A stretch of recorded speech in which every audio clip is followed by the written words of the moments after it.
Issi, aga miks see tädi võib üle tee joosta, aga mina mitte?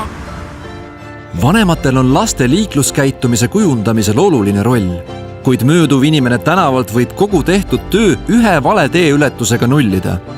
Ükskõik kui hästi lapsevanemad oma lapsi ka ei õpetaks, on see alati raskendatud, kui teised liiklejad eeskuju ei näita.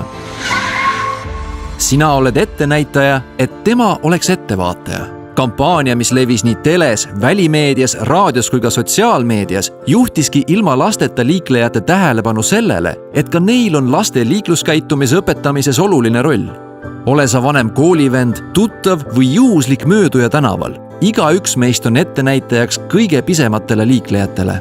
Ettenäitaja kampaania oli tõeliselt edukas. Veebis kogus kampaania ligi 200% planeeritud klikkide arvust, tuues läbi bännerite kampaanialehele lisainfot otsima enam kui 10 000 inimest. YouTube'is kogusid klipid üle 250 000 vaatamise, mis on planeeritust enam kui 4 korda parem tulemus ning Facebooki postituste engagement tõusis kampaania perioodil 320%.